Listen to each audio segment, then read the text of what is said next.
My name is Grace. I'm 32 years old. I divorced my ex-husband due to his infidelity 3 years ago, but I recently just got remarried.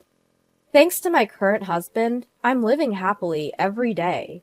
However, because these days are so blissful, sometimes I can't help but recall the painful memories from the past.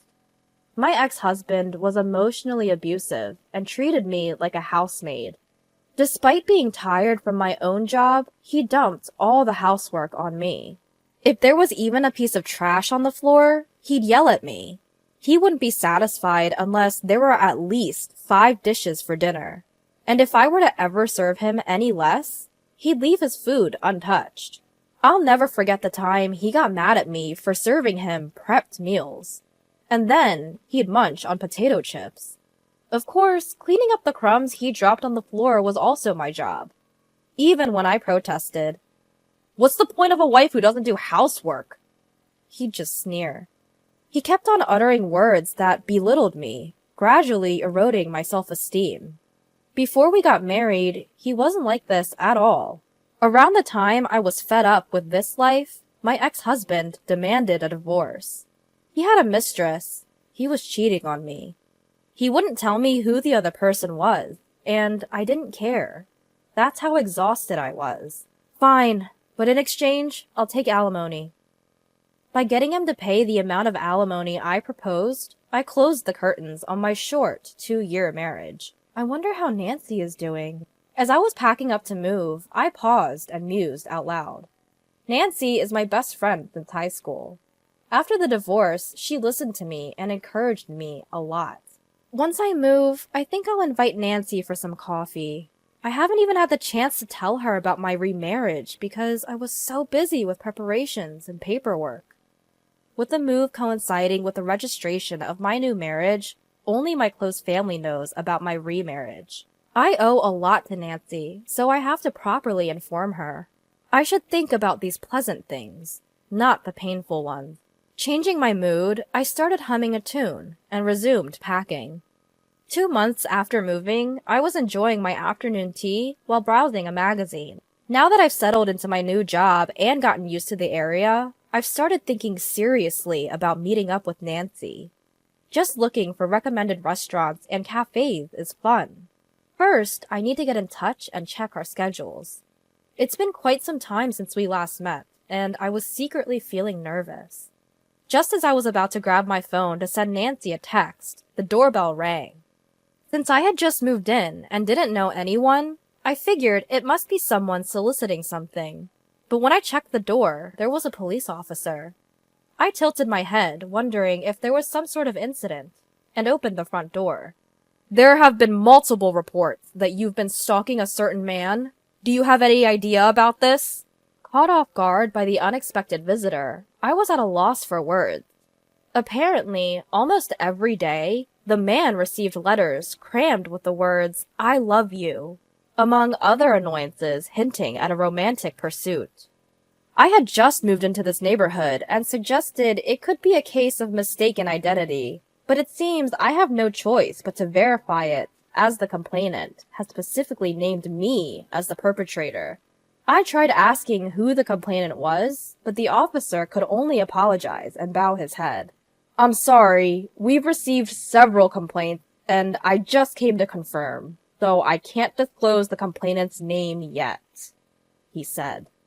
I was perplexed, but I understood that this was the officer's job. I had to reassure myself. Anyway, I've done nothing wrong, so I need to stand my ground. Finally that day, they seemed to understand that I had just moved here and said, "We will come again to report if we find out anything," before the officers left. After that, I dove into my bed in the bedroom. I fluttered my legs and pressed my face into the pillow, groaning. The fact that someone had named me was creepy, and an indescribable discomfort enveloped me. As I was wondering why and how this could have happened, I noticed the sun had already begun to set. I had planned to call Nancy, but I was in no mood anymore. I let out a heavy sigh and forced myself to get up to take in the laundry. I was deep in thought about what had happened the day before. After the police left, I discussed it with my husband when he came home, and he cheered me up, saying it must be some sort of misunderstanding. Thanks to him, I was able to regain some energy, but when my husband went to work and I was left alone, my melancholy mood came back. Just then, my phone rang, and an unfamiliar number was displayed on the screen. I could have ignored it, but I had a bad feeling, so I answered the call. "Grace, it's been a while," a familiar voice said, and I held my breath. It was my ex-husband, Ray. Ray seemed to laugh at my silence. "I heard you still haven't admitted to stalking me. I'm disgusted by the police, even though I told them to investigate thoroughly," he said. At that moment, I realized that the incident the day before was caused by my ex-husband. "So you are the one who made that strange complaint to the police?" I asked, to which my husband affirmed, "Yes. You moved close to me because you still have feelings for me, right? Everyone around me is surprised by this too," he continued, misunderstanding the situation. My ex-husband, Ray, always overflowing with an odd sense of confidence, irritates me more than he knows. I can just tell he's smirking on the other end of the phone. It seemed like he had told everyone around him that his ex-wife was stalking him. Me? Stalking my ex-husband? That's ridiculous. The painful memories from the past came flooding back, and even though I tried to maintain my composure, I could feel my blood boiling. "It's been 3 years now. What are you talking about? Besides, I'm remarried." I responded strongly, but my ex-husband just laughed as if he didn't believe me. "If the police can't settle this, then we have to do it ourselves," he said, suggesting a face-to-face meeting. The place he chose was a diner. "Fine. I have nothing to hide," I finally agreed. Angry as I was, I responded to the call and headed to the local diner. In retrospect, I admit that it was rather thoughtless of me. Upon arriving at the diner, I found my ex-husband Ray waiting at the entrance. He was different from the old days. Dressed in a suit even I could tell was of good quality. "Grace, have you gotten prettier somehow?" His scent, a fragrance of cologne, wafted from him as he studied me intently. "Don't even," I retorted, frowning, to which Ray simply shrugged his shoulders. "Same old Grace, still lacking in charm," he remarked. I swallowed a retort and trailed behind Ray. When we arrived at the table he had already reserved, I was shocked at the unexpected person seated there. "Nancy? What are you doing here?" Yes, it was my best friend Nancy, who was seated there. Ray and Nancy exchanged glances and shared a smirk. "Nancy and I got remarried. Don't be jealous just because I'm happy," Ray said, putting his arm around Nancy's shoulder. His arm was adorned with an expensive, gleaming watch that seemed out of place. "Oh, this? I'm a CEO now, you see. Thanks to Nancy, of course." Ray had apparently established a company with the help of Nancy's parents after our divorce. It seemed the business was doing well and had become stable. Honestly, I didn't care about that. What stunned me was the word remarriage. Nancy, who knew how badly I was treated, remarried this man? Seeing my confusion, Nancy cheerfully said, "When you invited me to your wedding, I was so surprised. Such a wonderful man like Ray with you? I never really liked you from the beginning, you see. You were always the center of everyone's attention. So I decided to pretend to be your best friend and take you down one day." With these words, Nancy smiled without remorse. "Every time I met Ray, we joked that we met in the wrong order," she said, cuddling up to Ray happily. Looking at Nancy's happy face made me feel nauseous. She had been there to comfort me after my divorce and listen quietly to all my grievances. But now I realized that she must have been listening with a vile expression like she had now. With a triumphant look on her face, Nancy started talking to me. She told me about how she fell in love with Ray, my ex-husband, at our wedding. She confessed that she sneakily gave him her contact details on the day of the ceremony and started pursuing him. Ray, she said, quickly became infatuated with her. The most shocking revelation was that Nancy had been encouraging Ray to emotionally abuse me. No wonder I felt Ray's personality had suddenly changed after we got married. The two of them had been enjoying my suffering, and I had been oblivious.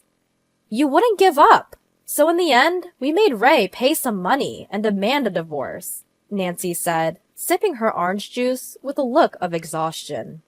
The alimony that Ray paid me was apparently funded by Nancy, something I learned for the first time. Now, to the point. Could you please stop stalking Ray?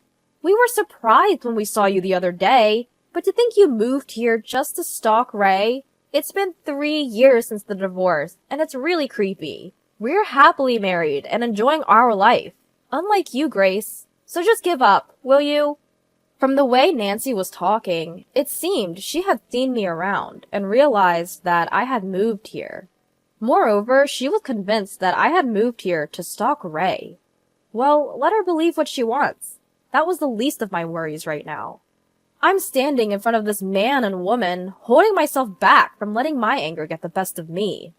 I state clearly, I am not stalking anyone, and I am certainly not interested in a man like you. With that, I rise from my seat. I can hear Nancy's laughter behind me, but I don't bother to look back. Almost 2 months have passed since then. I received a call from Ray. I had been expecting it, so I answer. Ray is in a panic on the other end of the line, and I can't help but smirk, because I already knew what went down. So, it seems you really were the victim of a stalker. But it turns out it wasn't me, but your current mistress, I inform him. Apparently, Ray had remarried Nancy and was having an affair again. As a result, his fling had developed strong feelings for him and turned into a stalker. That's the truth. Ray, looking shocked by my words, stammers out an explanation. Turns out he knew that the stalker was his mistress. But if Nancy found out and they divorced, he'd lose the support of her parents. He overheard Nancy saying that I had moved into the area and decided to frame me as the stalker to deceive her. According to him, it was Nancy's idea to name me as the stalker to the police and to call me to the diner. Lies built on lies, leading to this situation. It's so typical of Ray. I'm sorry I framed you as the stalker, but you didn't have to do this! I hear the agony in his voice. It sounds like he's in the middle of a real mess. From the other end of the phone, I can hear pounding on a door and the voice of a woman who seems to be Nancy. He must be barricading himself in his room. It's pathetic. I simply told Nancy the truth, out of regard for our old friendship, I explain. Ray's this probably refers to the photo I sent Nancy. Please expect a claim for damages for the affair. I wrote a note attached to it. The photo shows Ray's mistress engaging in stalking, and another scene of Ray walking arm in arm with the stalker into a hotel. I'm shocked that you'd go to a hotel while you're still being harassed, I say, sounding flabbergasted. I had no choice. She threatened to tell Nancy to divorce me if I didn't meet her. As for how I got such a photo, is all thanks to my husband. My current husband runs a private detective agency. He recently set up his own office, and we moved to this area. However, I am feeling mixed emotions and guilty that the first job after opening his office involves my ex-husband. My husband managed to find the real stalker of Ray in about a month, and secured solid evidence of Ray's affair with the stalker. I can't thank him enough. By the way, expect a claim for damages from both you and Nancy, I tell him. I hear Ray make a bewildered noise. You knew who the real culprit was, yet you named me to the police as the stalker? And on top of that, you spread rumors about it. Just how low can you go? But I caught my ex-husband Ray at a loss for words, and I pressed on. I was just about to forget our married life. I'm gonna make you pay for reopening my wounds. Right after I heard Ray's pitiful whimper, there came a loud noise and a woman's angry shout from the other end of the line. It seemed like Nancy had broken down the door and entered the room. I heard her ask, "Who were you sneaking around talking to?" And then the voice on the phone switched to Nancy. She must have grabbed the phone from Ray. "Who are you? That stalker chick?" "No, it's Grace." Nancy didn't calm down, even when she found out it was me on the phone with Ray. She continued to rant out. She was apparently angry about being asked to pay compensation for the affair. "Don't kid yourself! Why on earth should I have to pay for compensation now?" I told her what I'd learned from the lawyer who was introduced to me by my husband, that if you divorce due to an affair and don't know who the other person was, you can demand compensation up until 3 years after you find out. "I just informed your husband that I'll be seeking damages for defamation." Nancy's voice cracked with tears. "You money grubber! Don't take away my happiness! You're just getting back what you dished out, right?" All because she disliked me, she had Ray do her dirty work and torment me. She played the good friend after the divorce, but inside, she was laughing at me. I can't forgive her. I'm not paying any compensation fee. When I was called out to a diner, I had a voice recorder in my bag. I had it turned on for self-defense, but I unexpectedly found out that Nancy was the one Ray had the affair with 3 years ago when we got divorced. I have it recorded, and I'm recording this call as well. It doesn't matter what you say. You'll pay for your actions. If necessary, I intend to use this recording as evidence and make Nancy and Ray pay. There's a business card from a lawyer in the photos I sent you, right? From now on, please contact me through that lawyer. I hang up the phone without listening to Nancy's rebuttal. With the sound of the call ending, I finally felt like I was able to put the divorce 3 years ago behind me. Thanks to the lawyer my husband introduced, I was able to get Ray and Nancy to pay most of the compensation amount I demanded. After Nancy's parents found out about the compensation, they disowned her, and the stalkers stormed Ray's workplace and revealed their affair. Ray lost his social credibility and the support from Nancy's parents. Even now, it seems Ray and Nancy are having a hard time with the stalker from the affair. "We just moved, and you had so much going on," my husband sympathized. Despite the trouble I caused him this time, I want to cherish this man who is still kind and smiles at me. I look forward to enjoying the peaceful times that have finally arrived together.